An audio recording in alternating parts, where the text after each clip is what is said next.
Boa noite, sejam todos muito bem-vindos, todos, muito bem-vindos a esse momento.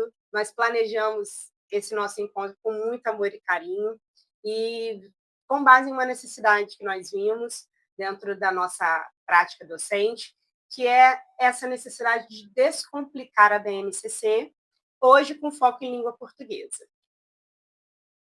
Vou falar um pouco sobre esse projeto que iniciou-se em 2021, que é o Eduque.ação. Foi uma ideia que surgiu quando eu estava na coordenação de língua portuguesa da rede de Barra Mansa, da rede municipal.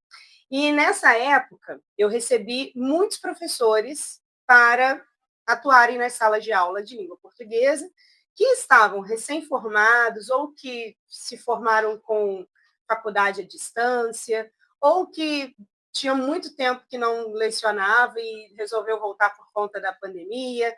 Enfim, eram vários contextos e em todos eles eu percebia a dificuldade que se tinha de saber planejar uma aula, fazer uma avaliação, conhecer a BNCC. Então, com essa necessidade, eu pensei em uma forma de auxiliar esses professores que estão se formando, recém-formados, ou que estão muito tempo na prática e às vezes querem inovar a sua prática docente, e me vi sendo uma pessoa que pode fazer esse auxílio, né? Para que essa sala de aula fique menos desconfortante e que as aulas fiquem mais brilhantes ainda. E quem sou eu, né? Eu sou nascida aqui em Volta Redonda, interior do Rio de Janeiro. Sou Vanessa Maria, professora já há mais de uma década. Mais de uma década. Sei que não parece, mas é verdade. Hoje eu atuo desde o quarto ano, alunos com 9, 10 anos, até os alunos de 17, 18, 19, alunos de concurso, de cursinho, enfim. E eu me vi muito privilegiada quando eu fiz letras. Não era a minha primeira opção de faculdade, eram todas de licenciatura, mas português não era a primeira. Eu já quis fazer matemática, já quis fazer história e quis fazer jornalismo, mas letras veio e quando ela chegou eu realmente vi que era o meu lugar. Sou pós-graduada em língua portuguesa, em educação inclusiva, em docência para ensino superior e amo o que faço e trabalho hoje com a minha vocação, que é ensinar. Só que eu não estou sozinha, eu estou com ele. Pode se apresentar. Boa noite, gente. Quem sou eu, né? Sou o Lucas, nascido também em Volta Redonda, e a minha formação básica toda foi na rede municipal de Volta Redonda, tá? Tanto no município quanto no estado. E assim como Vanessa, eu passei por 14 licenciaturas no ensino médio. E, por fim, eu tinha que escolher qual seria aí o meu norte e o meu objetivo. E, elencando todas, eu pude perceber que a pedagogia me abriria portas para as atuações que eu pensava enquanto ali estudante. Inicialmente, a minha proposta era ser pedagogo e alfabetizar povos originários. Mas, no meio do caminho,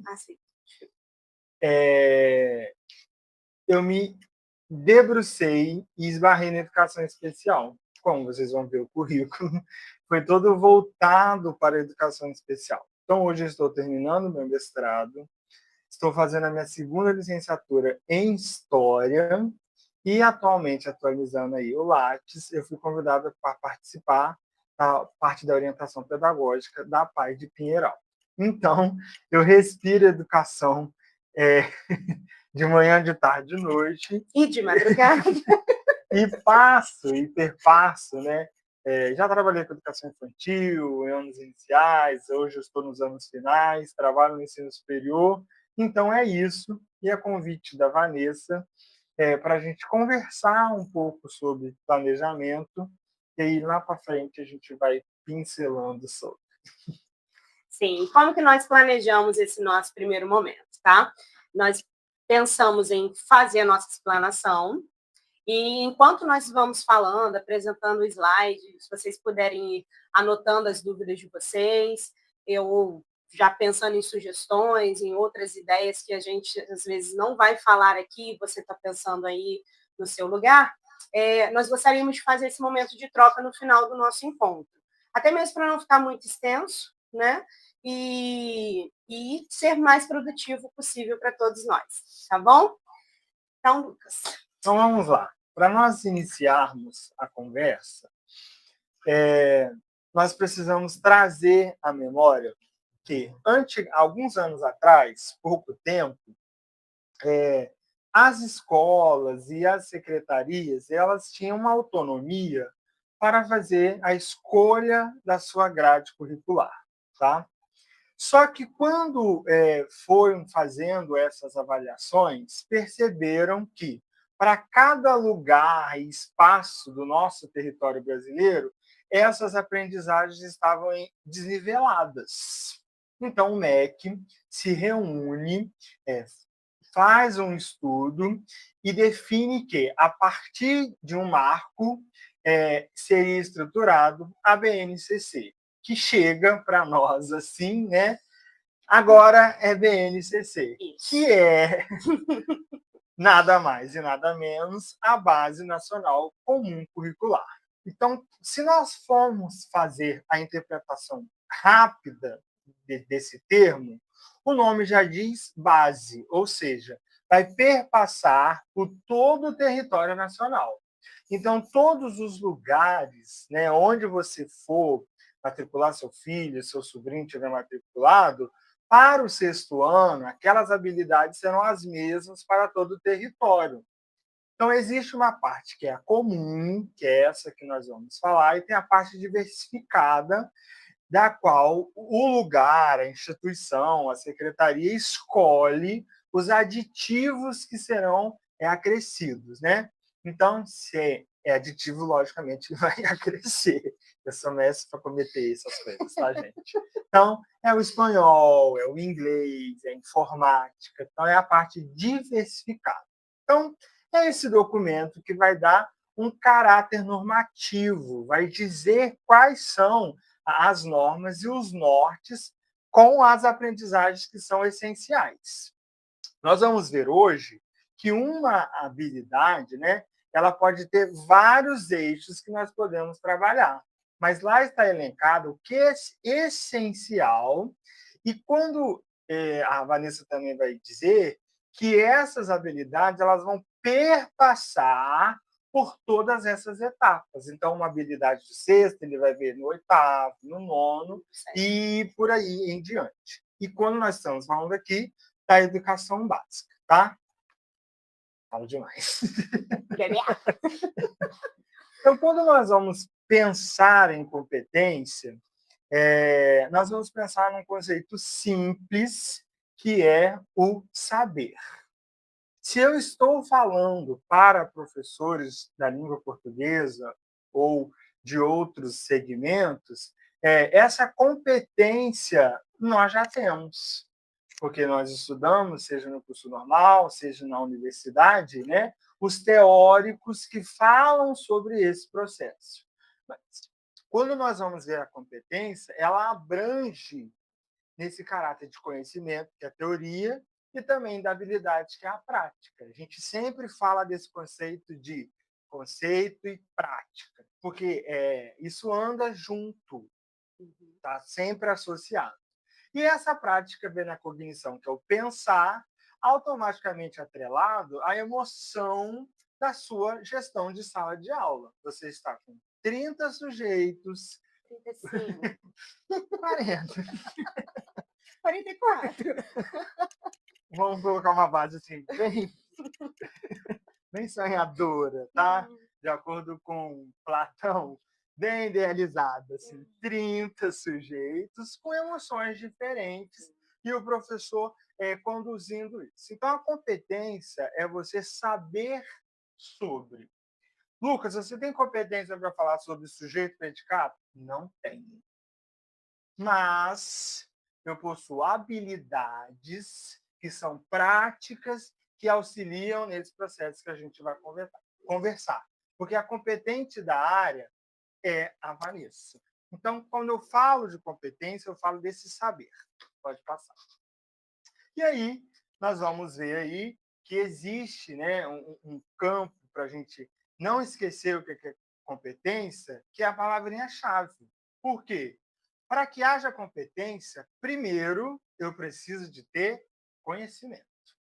Quando eu tenho conhecimento, automaticamente eu vou ter práticas, eu vou saber fazer. Quando eu sei fazer, eu vou mudar as minhas atitudes. Observe que é um conceito totalmente atitudinal, é de mudança de paradigma.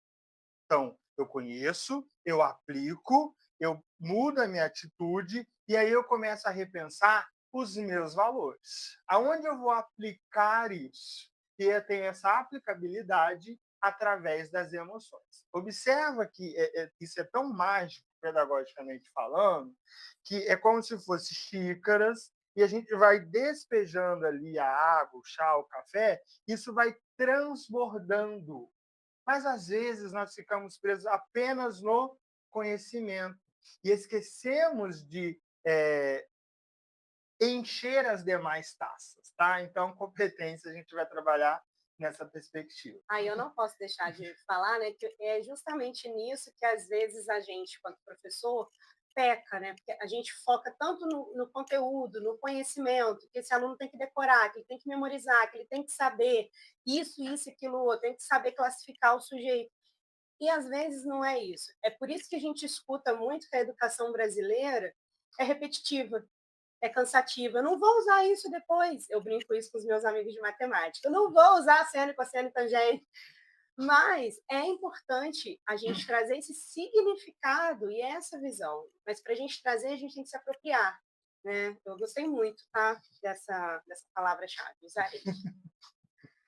E aí, quando nós vamos olhar para a BNCC, nós vamos ver aí, não vou especificar muito sobre isso, mas ela fala de 10 competências gerais, tá? Então, a gente começa lá, ó, no conhecimento, e aí a gente vai passando para os demais, chegando aí nas 10 competências que eles elencaram, que nós devemos perpassar por elas. E agora... deixa eu ficar um pouquinho para o lado.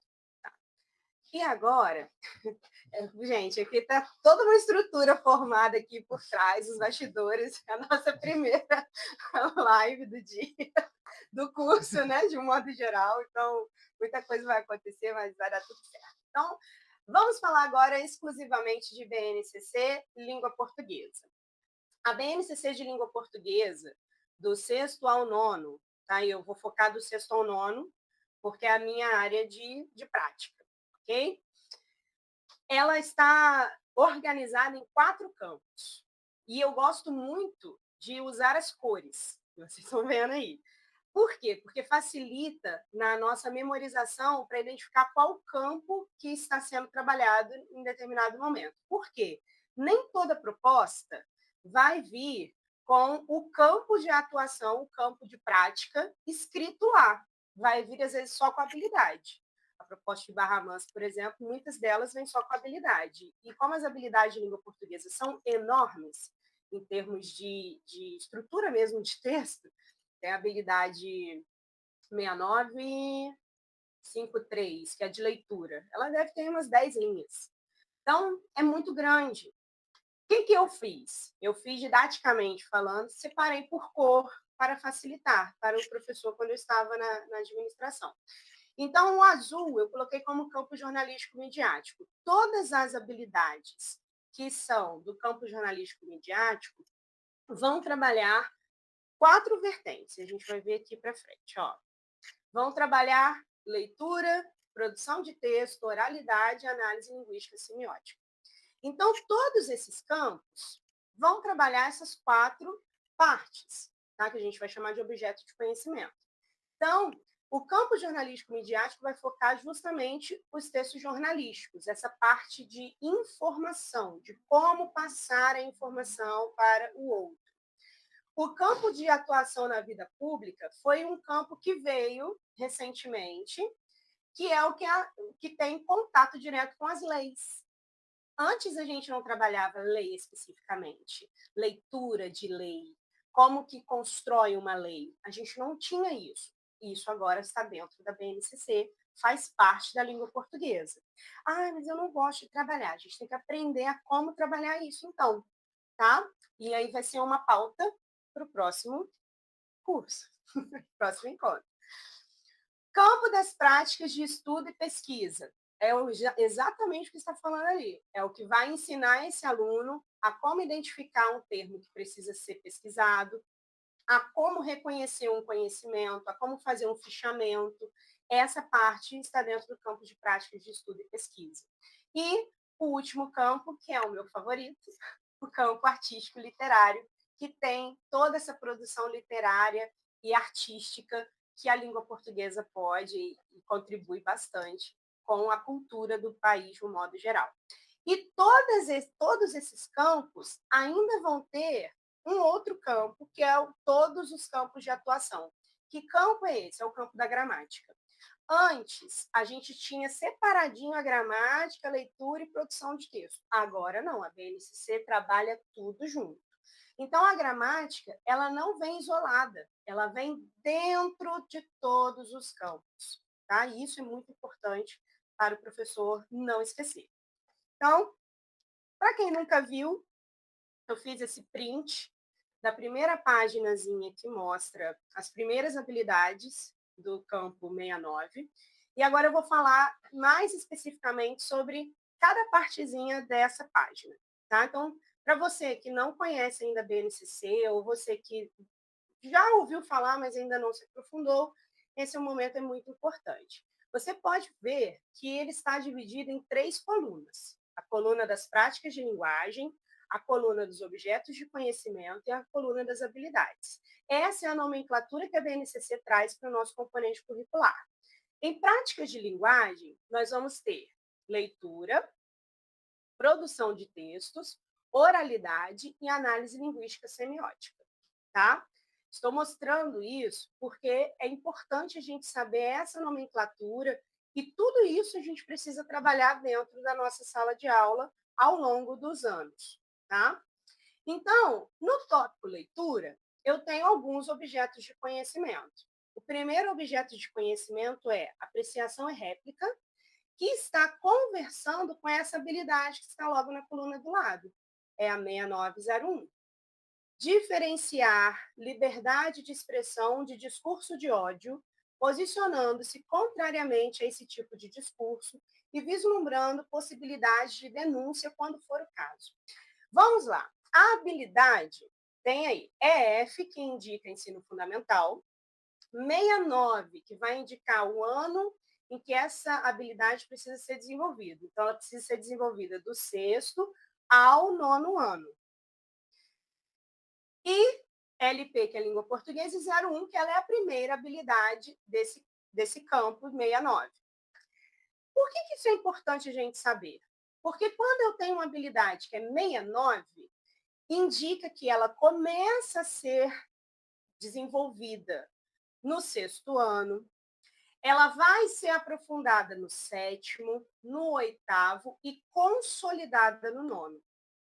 Só que isso não vem separadinho aí nesse texto. Perceberam, né? Então, o que a gente tem que fazer? A gente tem que se apropriar de como dividir essa habilidade para que ela caiba nessa produção de construção de conhecimento ao longo dos 4 anos de escolaridade, do 6º até o 9º ano. Ok? Todas as habilidades vão começar com um verbo de ação. Ó, diferenciar, analisar, identificar, inferir, porque esse é o norte, é de onde a gente vai partir, tá? Então, só do campo jornalístico midiático, que vai do 6º ao 9º ano, nós temos 19 habilidades. Em todo o campo em todos os campos das habilidades de 69, né, do sexto ao nono, são 54 no total, divididas aí nos 4 campos, mais todos os campos de atuação que são referentes à gramática.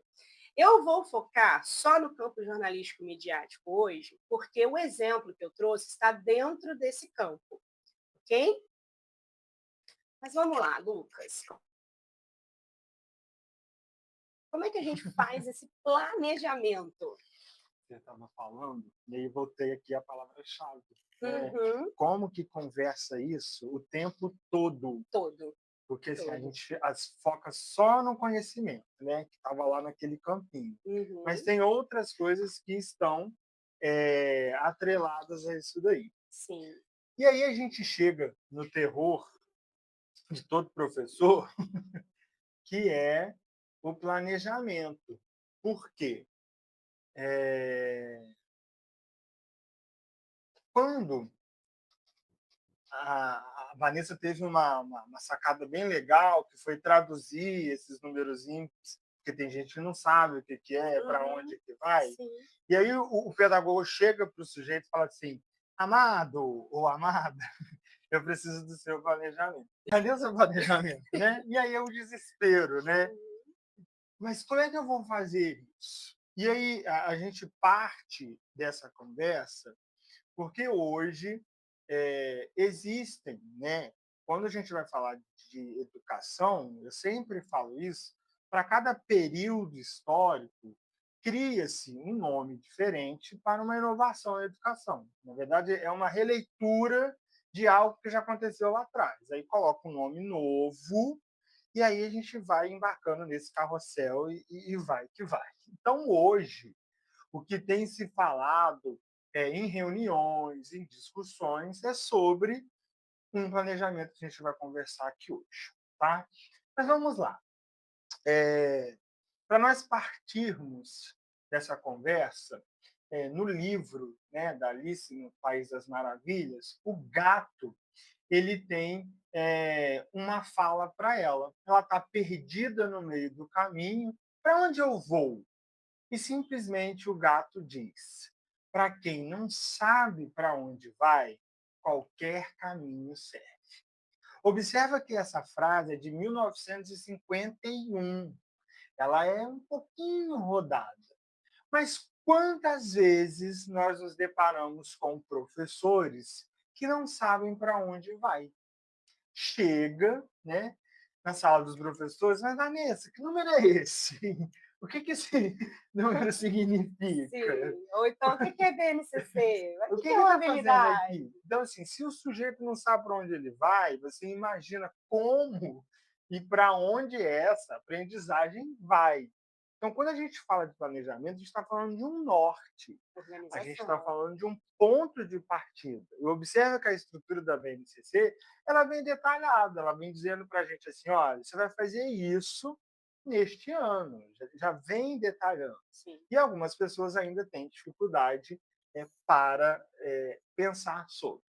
Então, a gente vai falar aqui um pouquinho sobre o que é esse planejamento reverso. Então, quando nós vamos olhar para a esquerda, a gente tem um modelo de planejamento que eu acredito que vocês conheçam, que chega para vocês um norte, e aí vocês se adequam àquele norte referente ao livro didático escolhido pela escola. E o que eu mais ouvi no ano de 2024 foi: Lucas, mas o que está aqui na BNCC não tem no livro, que era uma oportunidade para o professor, então, fazer adequando ao perfil da sua turma, que a gente vai conversar isso lá na frente. Sim. E aí, quando ele pega esse livro e norteia, né, vai lá criar as unidades que vai aprender, bem ou mal ele faz um slide, às vezes nem faz, só dá aquela aula de cuspe-giz, e está focado na prova, que eu ia usar um termo aqui, mas é uma coisa séria, né? Mas o professor ele tem uma questão com como ferrar o aluno na prova, que acha que a prova é um acerto de conta. E a gente está trabalhando nessa perspectiva numa educação ou no ensino centrado apenas no professor. E quanto tempo que a gente fala sobre isso, que a gente vai dar o nome de uma educação bem tradicional, porque toda a centralidade está no professor. Mas quando nós vamos ver a BNCC, embora ela traga um parâmetro nacional e uma base, a gente não vai esquecer do nosso território, do nosso lugar. Então, a Vanessa ela fala de dois lugares, tanto da escola pública quanto da instituição privada, que são realidades totalmente diferentes. Sim, são totalmente diferentes. Então, se a Vanessa, né, ela chega na sala e fala assim, gente, nós vamos fazer um poema hoje sobre flor, um exemplo. Os alunos dela da instituição privada, particular, têm uma concepção de flor, que já foi numa floricultura, já visitaram um jardim botânico, então vai dar detalhes dessa flor. Sim. Já o da pública, de 30 alunos, 2 conhecem um jardim, 2 viram uma obra de arte de não sei quem. Você nem me fez lembrar um... Agora vou ter que falar. Quando eu trabalhei no Dr. Elvino, lá na Vila Ursulino, está até ali, ó, os trabalhos. Eu não devolvi para eles, fiquei, porque isso merece ser escrito. Eu era professora de produção de texto, e eu precisava trabalhar, já dentro da BNCC, a produção de poema. Então, o que eu fiz? Eu elaborei um passeio na quadra da escola ali, né, no quarteirão da escola, e eles tinham a missão de fotografar todas as flores que eles encontrassem no meio do caminho. Porque justamente eles não tinham conhecimento de flor, e eles não estavam habituados a verem flores por onde eles passavam. E aí eles fotografaram, me mandaram as fotos no WhatsApp, eu imprimi as fotos, e a partir das fotos impressas, eles produziram os poemas. Ficaram lindos. Imagina. E aí a gente fala desse encantamento, observa que atravessa-nos esse encantamento, porque é isso que nós acreditamos. Essa centralidade não está no profissional, mas sim no discente. E quantas vezes nós invisibilizamos a história deles por querer estar engessado nesse planejamento padronizado. É isso. Só que, assim, nós falamos a todo momento da flexibilidade desse planejamento, né? Então, como a Vanessa falou, ele vai ver no sexto. Ah, se no sexto não ficou bem estruturado, a gente estrutura no sétimo, que eles já vão estar mais maduros, vai ter uma outra concepção, enfim. Então, o planejamento reverso, como o nome já fala, a gente vai fazer de trás para frente.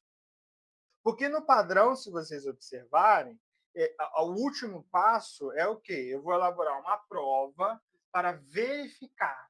Só que no planejamento reverso, não. Eu vou ver o que eles são capazes de aprender. Eu vou estabelecer uma meta. Então, a minha meta é que eles compreendam que é o sujeito. Ok, essa é a minha meta. A partir da minha meta, o que eu vou fazer? Eu vou estabelecer quais são os conteúdos que nós vamos conversar com aquela meta. Olha como é que vai clarificando. Mais uma vez, eu vou trazendo xícaras e um bule. E quando eu definir o conteúdo, aí eu vou ver como vai ser esse resultado. O que eu vou querer de resultado? O que o professor do planejamento padrão tem de resultado? Exercícios de fixação. Cátia, que ele não faz. No planejamento reverso, eu vou escolher como esse aluno vai me dar essa devolutiva. Vai ser um caça-palavra? Vai ser uma frase? Uma foto, um vídeo? Não sei, né? Observa que o planejamento reverso ele tem movimento o tempo inteiro. E no final, que aí você vai ver como é que você vai avaliar isso tudo. Então, eu quero que ele compreenda o que é sujeito, mas eu vou avaliar que ele compreenda através da oralização. Ok, é uma forma de avaliar. Sim. Então, o planejamento reverso ele vai estar voltado e centrado no aluno. E aí é um outro rolê, O próximo encontro, né? A gente tem várias ideias em mente para os próximos. E nesse sentido, eu acredito que vocês conheçam essa carta. Alguém quer falar sobre ela? Ai, abre o microfone, gente. A gente quer ouvir vocês um pouquinho. Então, eu estava falando aqui do o meu sobrinho tá aqui perto de mim, aí ele estava vendo, é aquela carta do joguinho, que você volta, né. Esqueci o nome do joguinho, meu sobrinho já saiu de perto de Uno. mim. Isso. Muito bom. Essa é a carta da discórdia, né? Porque às vezes Cada um tem sua regra. você tá lá querendo, você vai ganhar, aí alguém joga essa carta, E aí você vira vai o ter que sentido do voltar. jogo. É isso. O planejamento reverso, a gente vai mudar essa concepção de olhar o planejamento, tá? Pode passar. E aí, o que é o planejamento reverso? Como eu já falei, a gente vai identificar quais são os resultados que nós queremos, e aí nós vamos escolher quais são as evidências, para depois nós vamos planejar como serão essas experiências. E aí, como que processos para identificar os resultados desejados? Primeiro, eu tenho que ter em mente o que os meus estudantes eles devem saber, compreender se eles são capazes de fazer aquilo que foi proposto. Então, vamos lá, eu sempre vou falar aqui de oração, tá? Que é o meu karma. É o meu karma, é isso, eu tenho que trabalhar isso. Essa vida ou na outra. Mas vamos lá. Não adianta eu querer colocar como uma meta sujeito se eles ainda não sabem e compreendem o que é sujeito e como identificar isso numa frase, Se gente. eles não sabem o que é verbo, já não dá para identificar sujeito. E aí, às vezes, o professor fica naquela questão assim, eu tenho que cumprir isso aqui, né? Eu tenho que cumprir o plano e tal. Não grava isso aqui não, tá? Mas quem que vai olhar isso, gente? Quem que olha isso? A gente fica com medo dessa nossa gestão em sala, mas a partir do momento, eu, enquanto pedagogo, eu sei que meu professor fechou a porta, é isso, ponto. Sim. Gente, não coloca isso nos Reels, pelo amor de Sim, Deus. a gente vai fazer uma edição. Mas é verdade. E eu fiquei pensando aqui, amigo, sabe, no seguinte, quando eu peguei uma turma que não era minha, né? Isso acontece bastante, né? Peguei uma turma que não era minha. Se eu não tenho acesso ao planejamento, ou plano de aula, ou algum material que esse professor fez no ano anterior, até para fazer uma atividade diagnóstica fica difícil. Por quê? Porque de onde que eu vou partir com esses alunos? Né? Então, realmente, existe essa falha entre a nossa comunicação, entre essas trocas de material com o professor, e eu espero que a gente aqui comece a fazer diferente, né? Mas é real, né? E acaba prejudicando a gente um pouco. Então, quando eu vou definir o que eles vão saber, aí sim, observe que eu vou escolher qual é o conteúdo que merece ser compreendido. Lucas, eu vou trabalhar a habilidade toda? Não. Aquela habilidade, você vai escolher o pedaço que atende à sua especificidade. Uhum. Porque você não viu lá a necessidade da sua turma. Então, assim, é isso que nós queremos que vocês compreendam. Porque quando a gente olha aquela habilidade toda, a gente fica assim, nossa, eu vou ter que trabalhar isso. Não, você vai escolher a medida, por isso que é importante a avaliação diagnóstica. Porque lá você vai saber quem é o seu aluno, qual é o perfil da sua turma e planeja a partir dela. E aí você vai ver quais são essas compreensões que são duradouras, se elas foram desejadas ou não. Não deu certo? Então é hora da gente replanejar. Pega a cartinha de volta. E volta de novo. E volta e pensa em outra estratégia. Tá?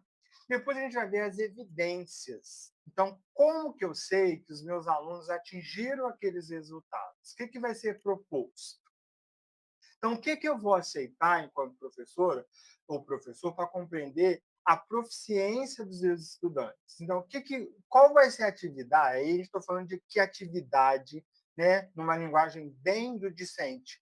O que está acontecendo nesse rolê aqui? Ele vai compreender o que é como resultado. Tá? Eu vou exemplificar isso lá na frente.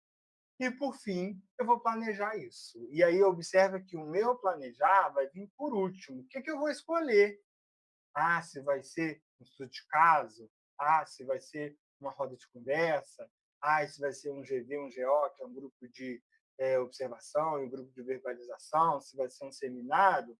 Lá no final, que eu vou ver o que vai ser utilizado, quais são os materiais, se vai ser data show, se vai ser atividade impressa, se vai ser o livro didático, se vai ser o celular, que hoje a gente ainda não recebeu nenhuma normativa, não sabe que não vai entrar na sala, né? Mas se vai ter fins pedagógicos para ele, aí depois a gente vai ver nessa situação. Então, para exemplificar, não.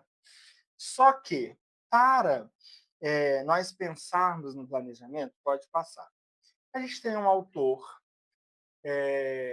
da psicologia, né, que é o Bloom, e ele se debruçou nessa questão da aprendizagem, tá?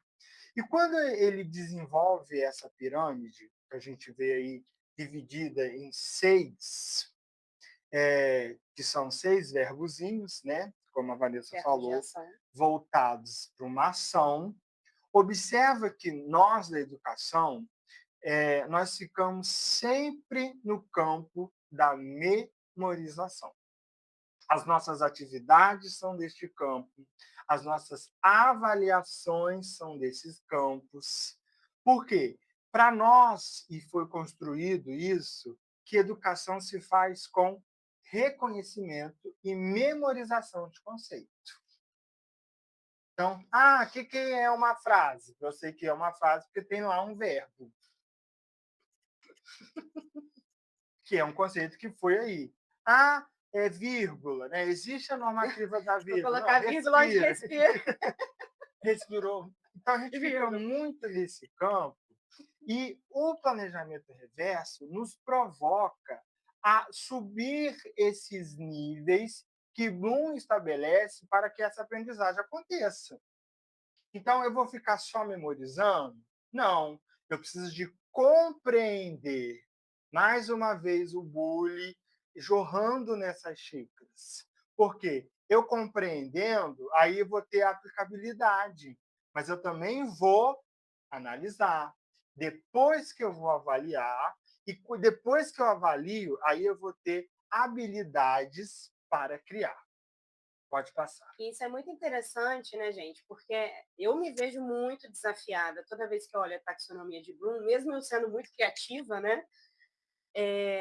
Eu me vejo muitas vezes desafiada para permitir que o meu aluno crie. Então, é uma desconstrução minha também. E é um processo muito lindo quando a gente se permite desconstruir, permite baixar a guarda e pensar diferente. E aí, vamos lá, né? Quando nós falamos de planejamento, nós estamos falando de ações.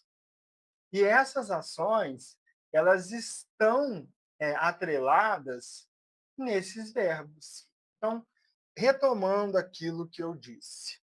O que está atrelado ao memorizar? Apontar, ao listar. Só vem na minha cabeça assim, ó, das orações abaixo, sublinhe ou não sei o quê. É o campo da memorização. Que não está errado, mas ele não pode ser a prioridade. Exatamente. A nossa provocação aqui é que você ultrapasse os limites dessa taxonomia avançando. Porque se nós formos olhar a sequência, nós avançamos. Em que momento você, enquanto professor, provocou o seu aluno para compreensão, pedindo para que ele descreva, né? Você dá uma frase e peça para que ele descreva por quê. E ali você vai ver, de fato, o que está. Como é que ele aplica isso? E, por último, né, criar. Eu sou fascinado pelo criar. E quando nós vamos olhar os verbos do criar, a gente vai ver coisas que são palpáveis e coisas que são atingíveis. Que momento você parou o seu 6º ano, se alguém aqui passou pelo 6º, e pediu para que eles desenhassem, olha, uma coisa boba, sobre substantivo concreto e abstrato. Eu peço para que ele circule, eu peço para que ele faça qualquer outra Que ele coisa. use, que ele escreva, Exatamente. Mas eu complete, mais o desenhar. não faço isso. Então, é nesse sentido, tá? Que a gente tem que ultrapassar essa questão do memorizar. Lucas, eu estou vendo aqui, né? O análise vai estar dentro da língua portuguesa, a gente vai ver ali Sim, que tem o criticar, o né? classificar, O o classificar. E debater. dentro desse discurso de ódio, como que ele, né? Vai lhe dando spoiler, gente. Como que ele vai fazer essa crítica? Uhum. E às vezes, eu vou falando aqui, vai elucidando, né? A gente fala de coisas tão grandes, né? Eu pego uma reportagem do livro, mas eu não sou capaz da banca que está na minha casa eu pegar uma reportagem do meu bairro que teve um tiroteio, que ganharam uma cesta básica, para que esse meu aluno faça essa inferência, essa análise, porque parece que a educação vive no fantástico mundo de Bob, distante. E a gente tem instrumentos que vai deixar isso muito mais perto para nós. Pode passar. Você sabe, fazendo também um comentário, o que eu tenho visto na educação e agora com o meu olhar de rede particular? O nível de cobrança é um pouco diferenciado porque a gente tem um material que a gente tem que dar conta, que a gente tem que seguir. E eu participei de uma formação ano passado que eu achei muito interessante, que foi falado do professor ter respaldo. Para o professor ter respaldo, por exemplo, se eu quiser colocar na minha prova a habilidade de desenhar, eu tenho que ter um respaldo pedagógico para caso o pai venha reclamar ou venha é, criticar a minha prova, minha avaliação ou ainda o meu trabalho dentro de sala de aula, eu possa mostrar para que ele entenda que faz parte de um processo de avaliação e que está respaldado dentro da BNCC. Então, assim, o conhecer esse documento, que a BNCC é um documento que norteia a nossa ação, norteia a nossa prática, é muito além do que só ler. É se apropriar disso tudo que a pedagogia traz para nós, sabe? Então, assim, Pedagogia viva, gente. eu sou muito grata pelos pedagogos, sabe? Pena que nem sempre a gente pega pedagogos brilhantes nas escolas, mas eu sou muito felizarda, porque fui muito agraciada com os pedagogos que eu já tive. E para a gente terminar, Mentira, que ele vai falar mais um pouco. assim, essa parte do planejamento, Agora sim. observa lá, né? Qual é o principal aprendizado que pode levar para além da aula? A gente tem o verbozinho, que a gente já falou sobre ele, né? Transitou sobre ele.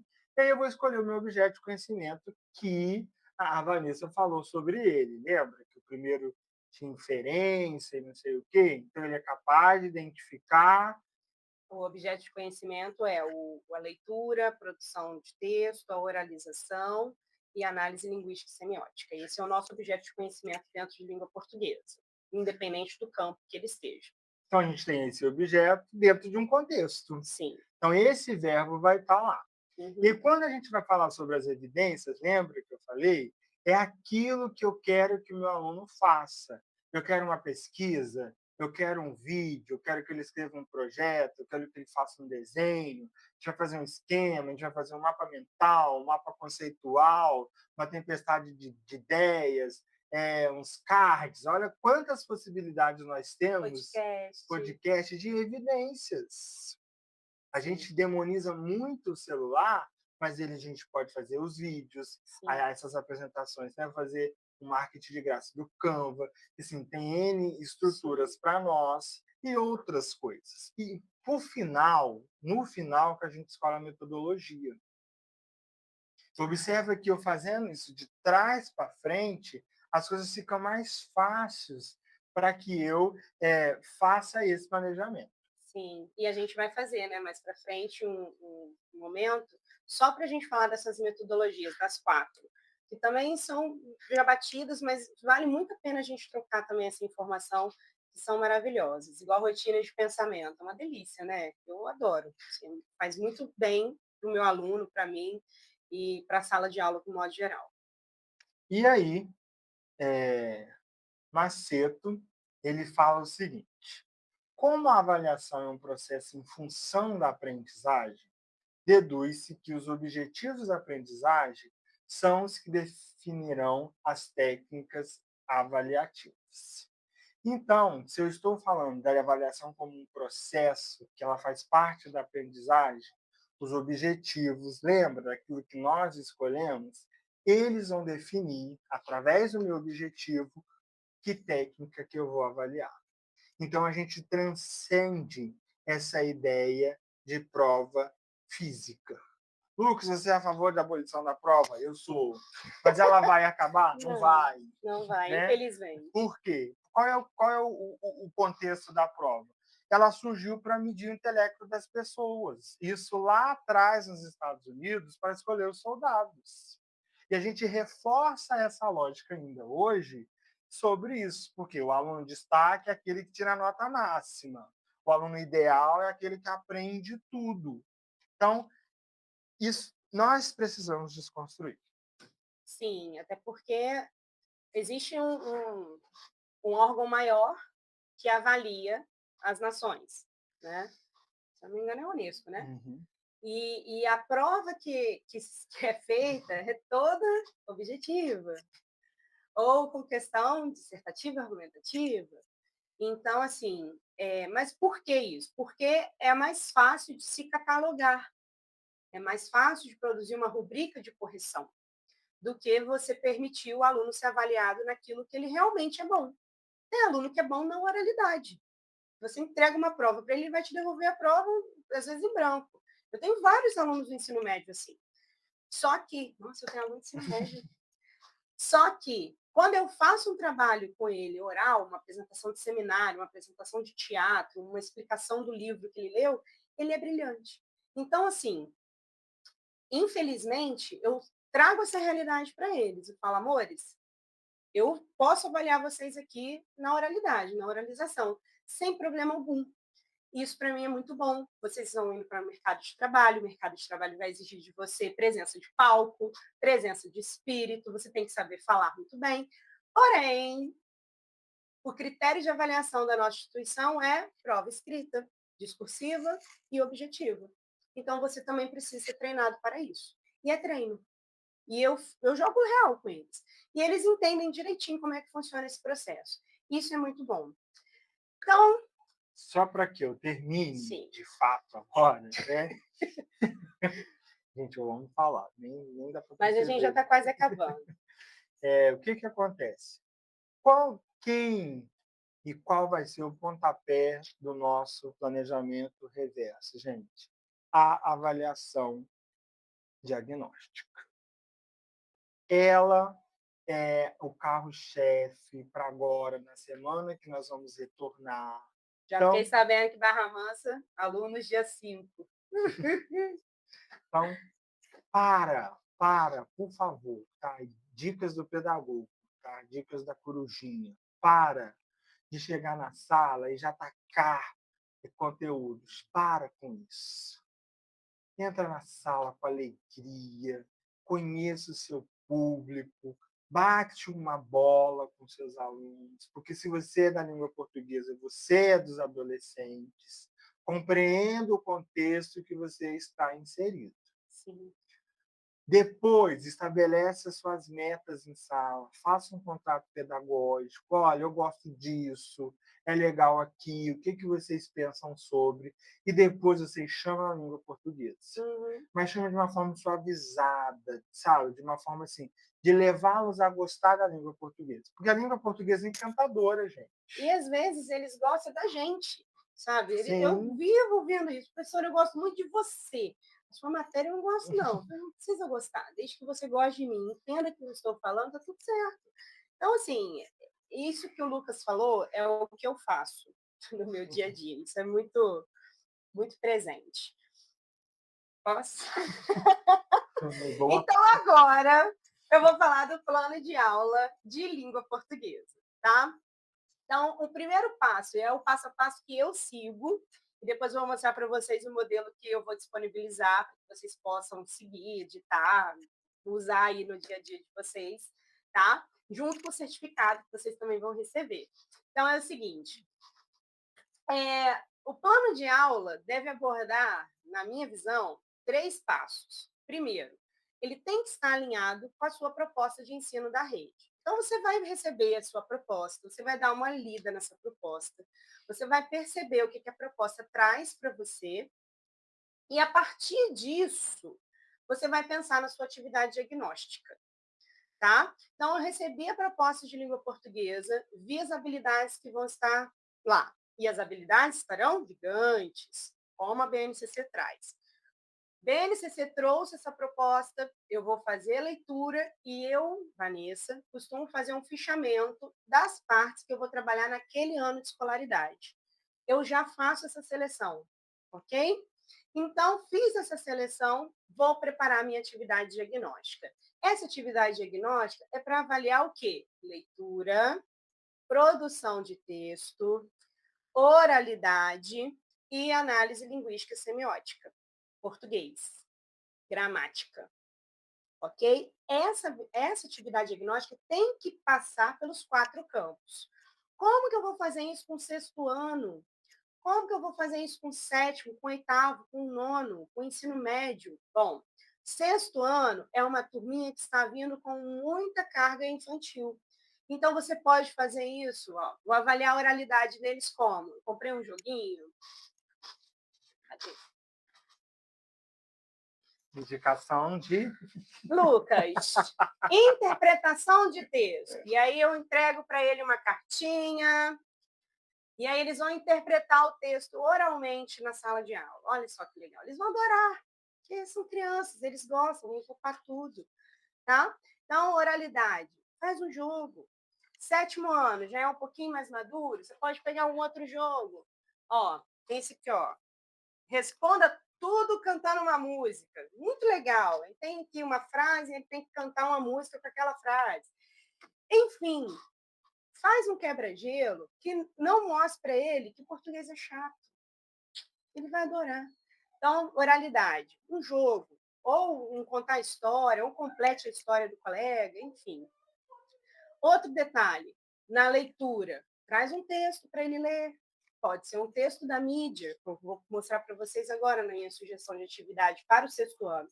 Já vou chegar com o pé no peito deles, assim, já falar de discurso de ódio e já começar a mexer, e é isso. Porque são infantis? São, mas estão dentro da mídia, eles estão acompanhando o que está acontecendo. Eles sabem dos jovens que morreram por causa dos sinais que eles fazem. Eles têm consciência disso. Então, é um momento de aproveitar a oportunidade e me conectar com eles. Então, leitura pode ser um texto do dia a dia, pode ser um texto de literatura, pode ser um texto de um conto que eles amam de paixão, é o conto da Loura do Banheiro. Gente, eu leio esse conto para eles, eu tenho uma caixinha de som, que eu amarro aqui ó, no cinto, coloco uma música de suspense e entro na sala contando o conto, com a luz apagada. Eles adoram, porque eu dou vida para aquela loura lá. Então, assim, é o momento que eu tenho de encantar, sabe? E a análise linguística semiótica, você pode fazer isso de forma oral, de perguntar o que ele entendeu, a história, o contexto, se ele sabe o substantivo que está dentro da frase, recuperar uma informação que ele talvez já saiba. Agora, uma dica que eu dou para você, professor de língua portuguesa. O aluno que vem do 5º ano, o aluno que estuda do 1º ao 5º ano, ele não vem com todas as classes gramaticais decoradas, porque eles não estudam mais as classes gramaticais decoradas como eram antigamente. Eu levei um susto quando eu descobri isso, porque eu não sabia. E eu achava que o professor do 1º ao 5º não ensinava. Mas, gente, eu fiquei muito perplexa. Eu achei que eles sabiam, e aí não, descobri que não. Então, já estou passando essa informação para você, que esse aluno que vem para você no 6º ano, ele não vem sabendo substantivo, adjetivo, advérbio, verbo, pronome, não sabe. Então, ele vai aprender com você. Tá? E aí essas aulas precisam ser mesmo muito preciosas para que eles entendam.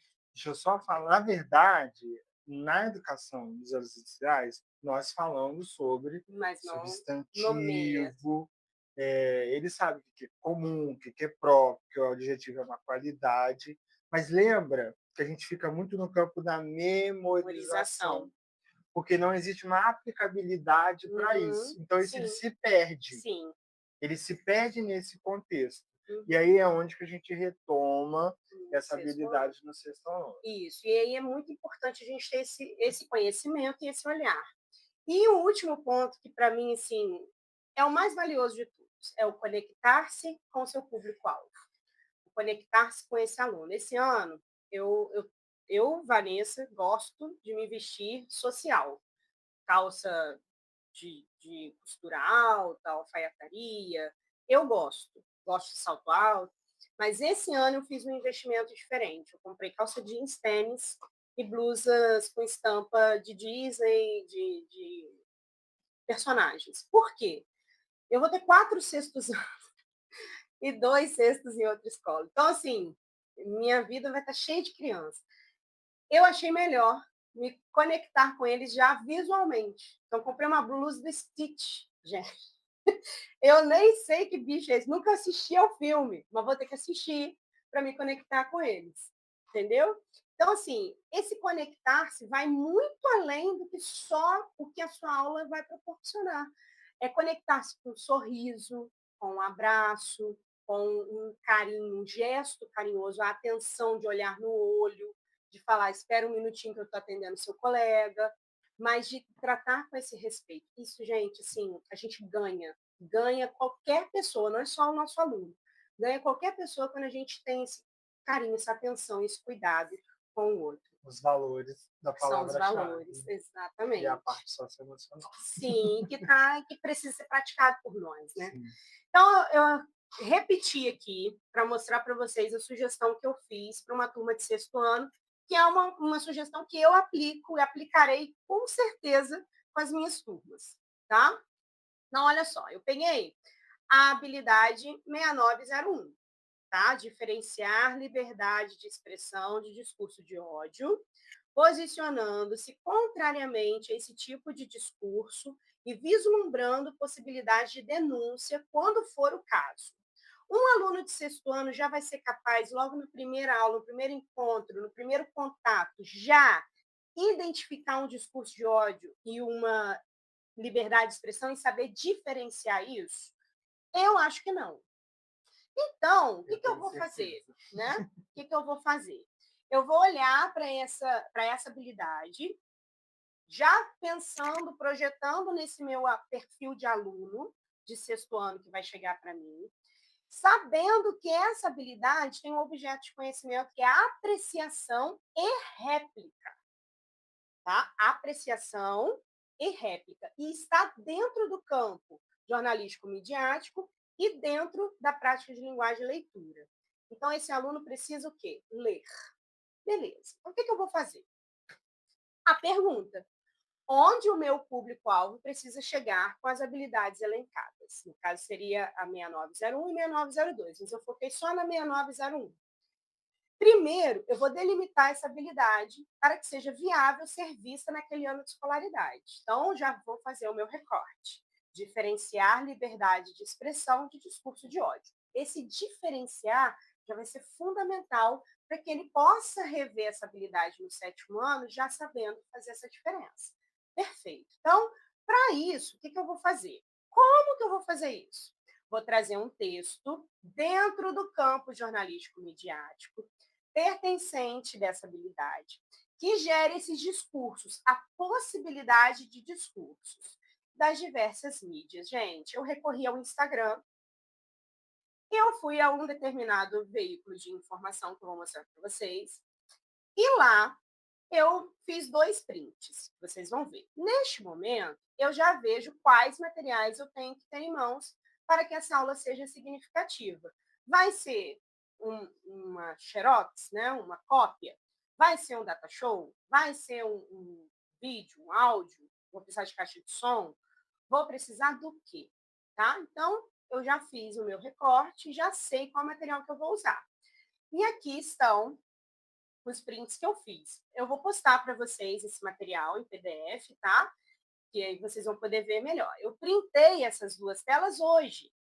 Eu fui lá no G1, pesquisei um assunto que eu acho que pode conversar com o meu público-alvo, que eles podem ter ouvido falar em algum momento, porque está bem recente, né? Isso foi de 5 dias atrás, então está bem recente, falando do primeiro voo de deportados da era Trump chega ao Brasil. Vamos lá. A habilidade é diferenciar liberdade de expressão de discurso de ódio. Então, vou mostrar para eles o texto. Eles vão fazer a leitura e eles vão fazer a leitura também dos comentários. Ok? Porque isso está dentro da mídia. Faz parte do dia a dia de um aluno adolescente. Eles estão expostos a isso. Tá? Então, beleza. Vocês fizeram a primeira leitura aí superficial, né? Já deu para ver que tem 3 comentários. Eu, obviamente, que eu ocultei o nome dos usuários, as fotos, para que eles não consigam encontrar. E vocês perceberam que temos 3 falas distintas aqui. Ah, tadinhos! A ironia, né? Até onde eu sei, só estão sendo deportadas pessoas que estão com problema na justiça. Pessoas que entraram com coiote, pessoas que estavam respondendo na justiça por dirigir embriagado, etc. A informação que a pessoa trouxe sem fontes verídicas, mas é uma informação. Não aceitamos devolução de bolsominion. Obrigado pela atenção. E olha a quantidade de curtidas. Isso é sério, né? E aqui não é o momento para a gente politizar nada. Aqui não é hora de falar de política. Tá? Aqui é hora da gente analisar o texto, analisar o discurso, identificar o que é liberdade de expressão e o que é o discurso de ódio.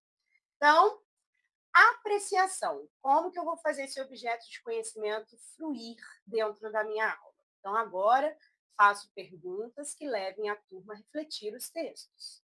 Então, vamos lá. Quais são as perguntas? Quais são as cores dessa notícia? Eu quero cor.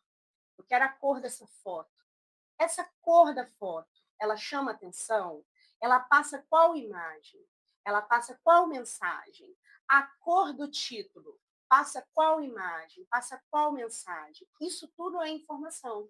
A gente precisa saber. O texto escrito, as mensagens, elas têm que carga, que interpretação, fonte. A fonte que eu falo aqui é o tamanho da letra, tá? Então, o tamanho dessa letra, ela é apropriada para qualquer público ou para algum público específico? São detalhes que a gente tem que levar esse aluno a observar. Outro detalhe, a fonte quanto da informação. Então, de onde veio essa informação? Qual fonte de referência que eu posso usar dessa informação? Porque aqui no comentário a gente tem uma fonte que não está informada, então só tem a informação, mas não tem a fonte. Mostrar essa diferença para esse aluno.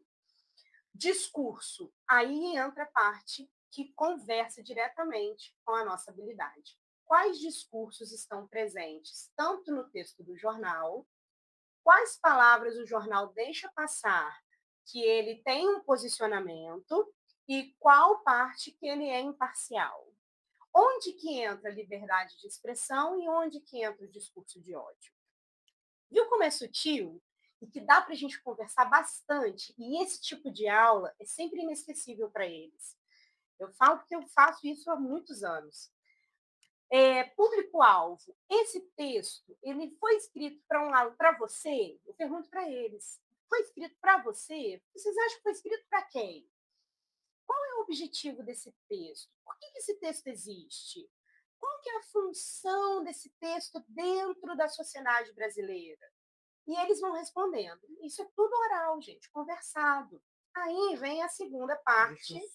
Deixa. Volta no texto aqui Não, mesmo.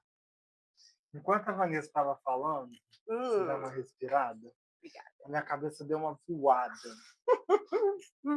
Por quê? Eu estou falando, gente. Eu estou falando, não. Eu estou pensando agora que eu estou verbalizando. Quando nós olhamos para aquela figura, o que nós vamos ver lá, né? Primeira coisa que me chamou a atenção quando você falou das curtidas. Observa Aham. que o número de comentários foi de 3.500 Muito discutido. pessoas comentando, mas Aham. 4.990 pessoas estavam de olho em um comentário específico, Uhum. né? E quando a Vanessa fala dessa questão, né, de saber o que é esse discurso e da outro termo que eu esqueci, me passou aqui com relação à história. Uhum. Que Sim, período histórico é esse sim. que os Estados Unidos estavam vivendo? A gente vai buscar. Eu estou falando isso que estou fazendo história agora, tá? É, A a gente gente recebeu paradas técnicas. Tem 10 uma minutos só mensagem. para a gente terminar. Só para me terminar aqui. Com relação à história, e isso também, a reflexão disso foi uma interpretação geográfica. Porque se está vindo essa galera para cá, como é que vai ser esse impacto social, esse impacto geográfico, esse impacto na economia? Sim. São vários fatores que estão aí, né, em nível de ciências, ou seja, como as outras disciplinas vão conversando e a gente sai desse lugar de pensar assim, eu vou focar só nisso. Não, Uhum. quantas coisas podem ser elucidadas e feitas a partir de um post atual de hoje. Sim, sim. E quando a gente fala de planejamento, né, desse olhar para essa aula, eu penso exatamente isso, sim. Eu vou trabalhar essa temática, eu já posso conversar com o professor de história, eu já posso conversar com o professor de geografia, falar, olha, eu vou fazer na semana tal uma aula sobre essa temática. O que você acha da gente conversar junto? Articula com o seu objeto de conhecimento, articula com a sua habilidade também. Se articular, vamos fazer juntas essa aula e dá muito certo, de verdade mesmo. E a réplica, gente, é como se fosse essa resposta. Então, eu fiz a leitura, eu apreciei a leitura da habilidade, e agora eu vou me preparar para responder a essa leitura. Como eu separei para o meu aluno apenas a habilidade de diferenciar a liberdade de expressão de discurso de ódio, como que eu vou fazer isso então? A partir dessas respostas que eles produziram, foi a minha sugestão, tá? E aí eu gostaria muito de ouvir também a opinião de vocês. Eles podem formular frases para combater o discurso de ódio na internet. Aí eu fiquei pensando, onde que eu posso postar isso? Eu posso pedir para que eles postem, posso pedir para eles postarem nos status, nos stories, posso pedir que eles façam e coloquem no banheiro da escola. Pode fazer um blog da turma. Blog da turma, um vlog. E assim vai, um podcast sobre esse momento. Então, ainda dei duas opções, caso você faça essa atividade escrita, né? Se for individual, você já pode observar na sua análise diagnóstica a escrita dele. Como que ele está escrevendo? Ele está usando letra maiúscula, acento, a pontuação, ele faz a concordância ou não. É um momento de você observar. Agora, se fizer em grupo, você já pode observar outros detalhes. Por exemplo, eu tenho alunos que são proativos, que pegam e fazem o trabalho sozinho. Eu era assim, o Lucas também, né? A gente era assim. Só que isso é bom, mas também é perigoso, porque esse aluno pode ficar sobrecarregado. Então, já observar o aluno que é proativo por natureza, então ele é um líder nato, ele já tem essa liberdade, esse detalhe aflorando, que é bom a gente observar, e também observar os que vão precisar de mais atenção, porque são acomodados.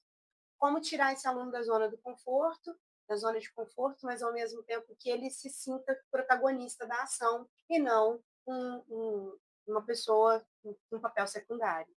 Tá? Botar o dedinho. Hum. E dizer que, gente, esses alunos do sexto ano, eles não vão vir alfabetizados. Sim. Tá? Então, assim, pegou sexto ano, não vai vir alfabetizado. Então, seu pedagogo, ele dá uma atividade, né, de um ditadozinho, pede para que ele escreva, e aí depois você dá para o seu pedagogo para analisar com você que nível de escrita que ele está, e você vai propondo atividades para eles, para que ele seja alfabetizado nesse longo desse processo, né? Às vezes ele não sabe tem que começar. Na verdade, ele sabe, né? Que tem que começar com letra maiúscula. Mas não usa. Não usa. Não usa. Né? Hoje a tecnologia reforça para não usar a pontuação. Sim, final a de outra frase. coisa, gente, que a gente tem que desmistificar. Letra cursiva. Isso, Todos os espaços que nós estamos, a letra é script. E a gente quer engolir a letra cursiva, não que é de mão dada, para os alunos. Não é obrigatório. São spoilers para as próximas. Sim. Meninas e meninos que ouvirão essa live. Agora é o momento da gente ouvir as dúvidas de vocês. Já vou deixar o nosso agradecimento, tá? Pela presença, pela confiança de vocês no nosso trabalho. A gente acredita muito nesse projeto, sim, nessa ideia, e não vai parar por aqui. A gente vai continuar ao longo do ano, tá? Então, vou interromper o compartilhamento para ouvir as dúvidas de vocês, ou as contribuições, o que vocês quiserem falar. Vocês estão aí, gente? Bianca, agora é a hora, Bianca. Você tinha levantado a mão.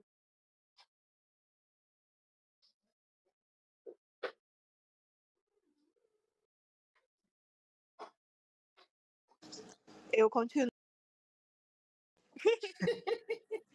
Mas não tenho dúvida, não. A Bianca falou no chat, amiga. Acabei de ler, já ficou esclarecida. Ai, que bom. Bom, gente, se não temos dúvidas, nós queremos agradecer. Muito obrigado. A confiança, principalmente. Eu quero agradecer. Meu microfone estava desligado, estava com problemas técnicos aqui, por isso que não falei antes. Eu cheguei atrasada, tive problema, né, com a internet, mas adorei a partilha, o que eu peguei aqui, que eu consegui pegar, foi maravilhoso. Mais uma vez, né, agradecer a Vanessa, porque é uma companheira minha que me ajuda muito, então, assim, o Lucas também maravilhoso, agora tendo essa oportunidade, né, Lucas? E dizer porque a gente teve a oportunidade de viajar. Mas dizer que vocês arrasaram, e assim, muita coisa nova, anotei algumas coisas aqui e vou ver realmente se eu consigo assistir depois, né, a gravação, se tiver, para pegar a aula toda, porque é muita coisa, mas maravilhoso, parabéns, foi ótimo. Obrigado. Ai, que bom, que bom. Fico muito feliz, Amanda, de verdade mesmo. Gente, a Amanda chegou para a gente ano passado lá no Vocacionada e, assim, ela me motivou muito para fazer esse curso, esse encontro, esse momento, porque eu vi quanto que ela queria e eu não tinha tempo, às vezes, eu atendia assim, correndo. Que bom que foi bom para você, amiga. Fico muito Sorte feliz. é minha estar com você lá, né? Semana que vem. Obrigada. Semana que vem. Beijo. Um beijo. Gente, muito obrigada, então. Agradeço o retorno de vocês. Bianca, você não vai falar nada, eu estou com saudade de você. Oi. Oi. Eu tenho dificuldade para falar, eu sou um pouco tímida. Vanessa, realmente eu sinto uma dificuldade de organizar melhor, porque são muitas informações, né? E como vocês disseram aí, eu pego o 9º ano, extremamente defasado. Então tem hora que eu me vejo dando aula de sexto no 9º. Sim. Entendeu? E fico assim, gente, será que eu estou certa? Sim. Mas não tem outro jeito. Sim. Em relação à letra cursiva, eu não cobro a utilização, mas eu acho interessante ele saber reconhecer. Sim. Entendeu? Tem aluno que não reconhece. Esse é o meu F. Não é esse o meu F. O F é um só. Então, assim, é uma luta. Eu estou no 9º ano, lá na ponta final. Gosto muito do 9º ano, mas não é fácil. E algumas coisas que vocês disseram aí, eu já faço. É adaptar com a realidade, procurar um texto atual. Já faço, dá muito trabalho. Tá. Mas eu faço. E algumas coisas eu tenho dificuldade, igual em associar a gramática. Tem hora que eu me vejo também saindo um pouco do texto, para poder explicar a gramática. Isso eu ainda tenho que melhorar. Muito bom seu feedback, Bianca. Porque dá ideia para as próximas, né? Os próximos encontros. Porque, assim, igual um exemplo, tem que falar de concordância.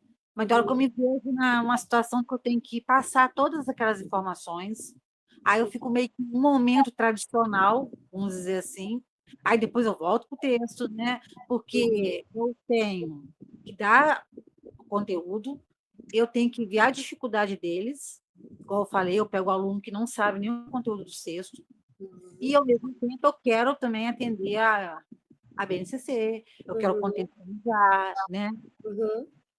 E eu sempre tenho essa coisa também de procurar mostrar a função daquele texto. E isso Perfeito. não é fácil, eles têm Aham. muito. Sim, porque eles não leem, né? Então, não vai entender mesmo a função se a gente não fizer esse meio campo. Nem uma imagem. Tem dia que eu levo uma imagem para falar, somente uma imagem. E há uma dificuldade de entender a imagem. Menina, eu sei. Ano passado, eu participei de um projeto lá na minha outra escola, que era chamado Escrita Criativa. Era para fazer um jornal da outra escola lá. E aí, nós pegamos um livro que contava a história da barragem do Rio Doce, que rompeu, né? E quando os alunos viram, era um livro de educação infantil, assim, de quarto ano, terceiro ano, quinto ano, era um livro de criança. Todo ilustrado, os textos curtos, objetivos e tal. Os alunos não conseguiram fazer a associação que era da barragem, porque falta repertório, falta conhecimento, falta ler. E eu vi isso num aluno de escola particular. Então, eu sei da nossa dificuldade, né, quanto professor de rede pública, né? E confesso que o que eu mais sentia falta de estar na articulação era de trocar as minhas atividades com vocês. É verdade. Senti muita falta disso, mas tá bom. Aqui, pelo menos, a gente vai ter esse momento. E eu quero mostrar para vocês, antes que eu me esqueça, que eu já estava esquecendo. E só para concluir, igual você falou aí, igual nós somos únicos, igual eu sou a única professora do 9º ano. Mas, né, não tem com quem recorrer, sim. Tem que ser criativo, tem que pesquisar muito. Qual escola mesmo, Bianca? CEP 054, Vila Maria. 54, na Vila Maria. É isso, eu gostei muito do encontro. Parabéns para vocês e vamos à luta aí que 2025 é chegando. Sim, vai ser ótimo 2025. Estou com boa expectativa. Esse aqui é o modelo de plano de aula que eu rascunhei para vocês. Eu vou disponibilizar, tá? Vou disponibilizar um link no Drive para que vocês possam fazer o download no computador de vocês. E se quiserem usar, fiquem à vontade, tá? Aqui eu coloquei o ano de escolaridade, sexto, sétimo, oitavo e nono. Componente curricular, língua portuguesa, produção de texto, redação, depende de como é chamado aí na sua cidade, na sua rede. Eu gosto de fazer o meu planejamento com semana, por semana, que aí eu já pego as 4 aulas ou as 3 aulas e já organizo com as datas daquela semana. Para mim, funciona melhor, mas aí você vai descobrir o seu melhor jeito de organizar isso. E os gêneros textuais daquela semana. Por quê? Hoje eu mostrei para vocês uma habilidade de um campo linguístico, só que a BNCC trabalha com vários gêneros, né? Então, às vezes vai ter semana que você vai ter que abordar aí 2 gêneros para dar conta ou para cumprir aí a demanda, e faz parte desse processo. A gente já sabe que língua portuguesa é muita coisa. Então, o gênero textual da semana ou da aula, eu coloco aqui para ficar organizado para mim. Área do conhecimento, vão ser aquelas 4, né? A leitura. Não, minto. Área do conhecimento aqui vai ser língua portuguesa ou matemática. Ou língua portuguesa, ou já ia falar literatura, ou produção de texto. Objeto de conhecimento é leitura. Não está querendo digitar de jeito nenhum. O próximo, produção de texto. Aí eu tenho oralidade. Para vocês perceberem que oralidade e leitura são campos diferentes dentro da BNCC. A leitura é a sua capacidade de interpretar. A oralidade é a capacidade de verbalizar o texto. São recursos diferentes, tá? E leitura, produção, análise linguística e semiótica. Análise linguística semiótica. Ok? E as habilidades, e aqui a pergunta que a gente faz. Onde meu público precisa chegar com essas habilidades?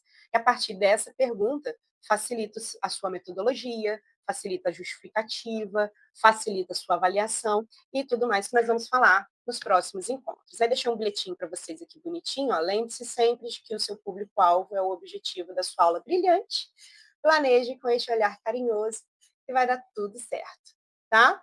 Aí eu vou subir esse material lá para o Drive, vou compartilhar com vocês o link, tanto do Drive, né, que vai estar esse modelo de plano de aula, e também o certificado desse nosso encontro de hoje.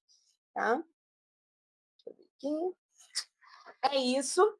Nós agradecemos de coração, obrigado, tá? E amanhã eu vou postar lá no grupo um link só de avaliação para vocês colocarem as críticas, sugestões, elogios, para a gente ver como que a gente pode melhorar ainda mais e refletir aí nesse nosso primeiro momento, tá?